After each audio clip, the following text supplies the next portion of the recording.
Bismillahirrahmanirrahim. Assalamualaikum warahmatullahi wabarakatuh, anak-anak semua. InsyaAllah hari ini kita akan sambung subjek sirah tahun 4 di bawah tajuk Perang Badar. Sebelum ni kita dah belajar tentang konsep jihad. Kenapa jihad dibenarkan dalam Islam? Perang ni merupakan satu jihad. Untuk mempertahankan agama, untuk mempertahankan harta. Kalau dalam Perang Badar ni kita tengok macam mana peristiwa berlakunya Perang Badar antara orang Islam dengan orang kafir Quraisy.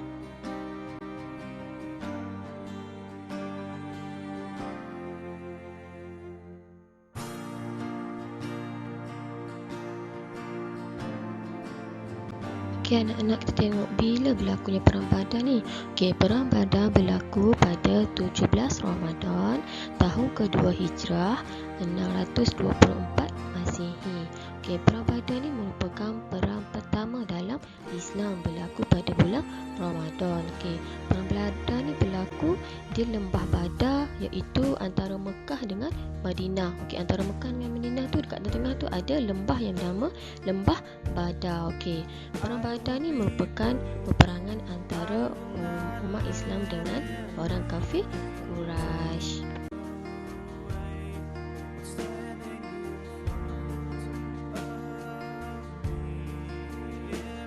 Berlakunya Perang Badar apabila kaum muslimin mendapat berita tentang rombongan perdagangan musyrikin Mekah yang dalam perjalanan pulang dari Syam. Rombongan itu diketuai oleh Abu Sufyan. Kaum muslimin merancang untuk menahan rombongan perdagangan tersebut dan mendapatkan semula harta mereka yang telah dirampas oleh kaum musyrikin Mekah. Ini antara sebab berlakunya Perang Badar. Yang pertama, untuk mendapatkan harta umat Islam semula. Sebelum ni Nabi Muhammad SAW telah berhijrah daripada Mekah ke Madinah. Hijrah ke Madinah, maka tinggallah harta mereka di Mekah. Harta mereka yang tinggal di Mekah tu telah dirampas oleh kaum musyrikin, orang kafir Quraisy. Mereka menahan rombongan perdagangan ini adalah untuk mendapatkan balik harta mereka semula. Yang kedua, sebab yang kedua adalah untuk melemahkan ekonomi kaum musyrikin. Kaum musyrikin ni ada masa niat untuk menghancurkan dan melemahkan orang Islam. Bagi mengelak daripada mereka meneruskan niat mereka untuk menghancurkan masyarakat Islam, maka Nabi Muhammad SAW dan para tentera Islam menyekat perjalanan rombongan kaum musyrikin untuk melemahkan ekonomi kaum musyrikin. Apabila ekonomi mereka lemah, maka mereka tidak dapat meneruskan niat mereka untuk memusnahkan ataupun menghancurkan umat Islam. Yang ketiga, disebabkan berlakunya Perang Badar ini adalah untuk mengembangkan agama Islam.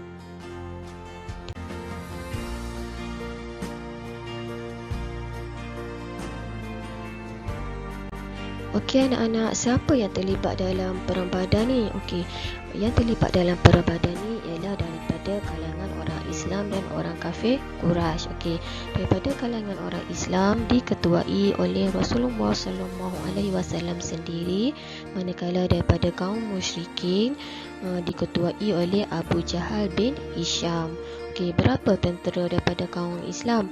Daripada orang Islam, tentera daripada orang Islam 313 orang, manakala daripada kaum musyrikin seramai 1000 orang tentera. Kalau tengok daripada jumlah tentera kaum musyrikin lebih ramai daripada orang Islam. Nabi Muhammad SAW pun berdoa kepada Allah Subhanahu Wa Taala, memohon pertolongan daripada Allah supaya orang Islam menang dalam peperangan Badar ni. Maka Allah Subhanahu Wa Taala telah menghantar para malaikat untuk membantu tentera Islam menewaskan kaum musyrikin. Maka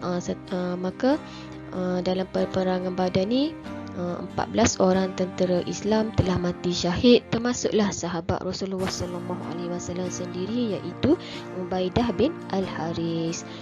Apa yang jadi terhadap orang kafir Quraisy? Orang kafir Quraisy, 70 orang tentera musyrikin terkorban, termasuklah Abu Jahal. 70 orang telah terkorban. Manakala 70 orang lagi telah menjadi tawanan orang Islam. Rasulullah SAW bermesyuarat dengan Saidina Abu Bakar dan Saidina Omar apa yang kita perlu lakukan terhadap 70 orang tawanan daripada kaum musyrikin. Saidina Omar mencadangkan semua tawanan perang dibunuh, tetapi Saidina Abu Bakar tidak bersetuju. Saidina Abu Bakar mencadangkan agar tebusan tersebut ditebus oleh orang Mekah menggunakan wang.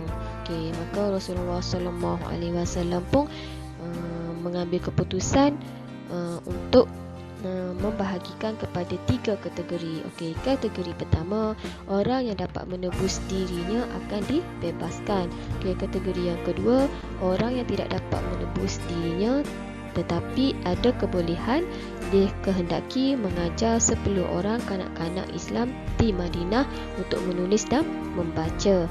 Untuk kategori yang ketiga, orang yang tidak dapat menebus dirinya sendiri dan buta huruf, mereka diberi tuan oleh Rasulullah SAW untuk tidak memerangi orang Islam untuk selama-lamanya.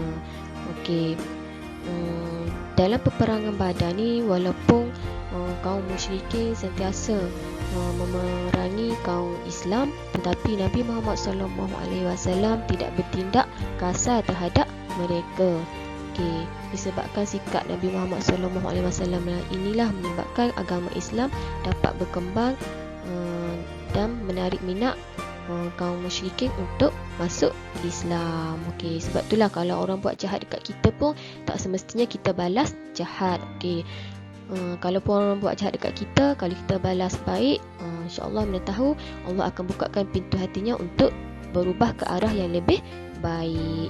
Kita tengok slide yang seterusnya, berkaitan dengan kesan terhadap kesan yang terdapat dalam peperangan Badar.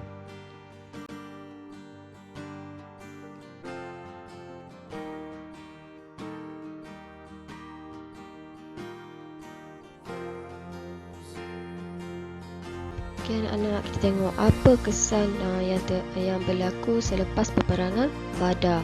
Yang pertama, meningkatkan keimanan di hati orang Islam. Orang Islam bertambah yakin dengan pertolongan daripada Allah Subhanahu Wa Taala, menyebabkan mereka menang dalam peperangan ini.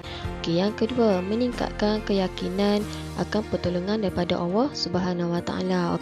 Dalam peperangan ini Allah telah menghantar malaikat untuk menolong para kaum muslimin, untuk menewaskan kaum musyrikin.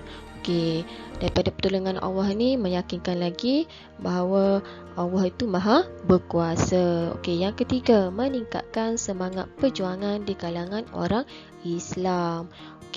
Menaikkan lagi semangat mereka untuk meneruskan ajaran Islam dan meningkatkan keimanan mereka terhadap Islam. Yang keempat, bilangan orang yang memeluk Islam semakin bertambah daripada sikap Nabi Muhammad SAW yang tidak bertindak kasar terhadap tawanan yang daripada kaum musyrikin tu, menyebabkan ramai yang tertarik dan ingin memeluk agama Islam. Yang terakhir, orang Islam semakin dihormati dan disegani.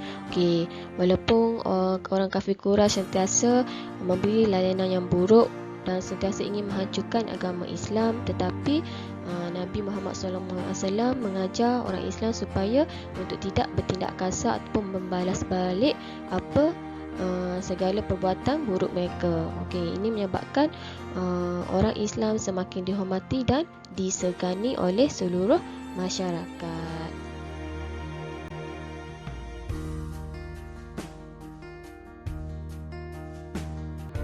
Anak-anak, apa iktibar yang dapat kita ambil daripada peristiwa perang Badar ni. Okey, yang pertama, kita perlu mengukuhkan ekonomi umat Islam untuk menjadi umat yang disegani oleh musuh Islam. Okey, kita tak boleh gentar. Kita kena tunjuk kita berani, barulah kaum musyrikin tidak berani untuk menentang kita. Okey, yang kedua, apa-apa perkara yang hendak kita lakukan perlulah dirancang dengan baik, dengan penuh strategi.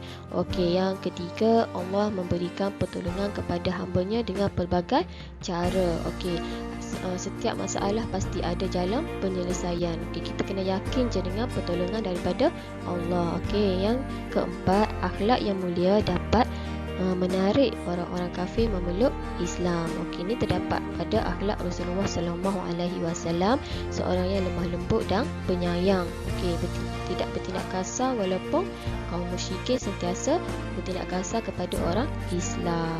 Okey, yang terakhir, jangan mudah berputus asa dalam berusaha. Okey, walaupun tentera Islam jumlah yang sedikit, tapi tentera Islam tetap bersemangat, tidak putus asa untuk meneruskan peperangan ni melawan kaum musyrikin. Okey, kat sini kita tak boleh berputus asa. Okeylah dulu murid-murid semua, Ustazah rasa setakat ini dahulu untuk video kali ini. InsyaAllah kita akan berjumpa lagi di video akan datang. Terima kasih atas perhatian awak semua. Dan Ustazah harap awak dapat salin nota dalam video ni dalam buku Sirah tahun 4. Okey, terima kasih semua. Assalamualaikum warahmatullahi wabarakatuh.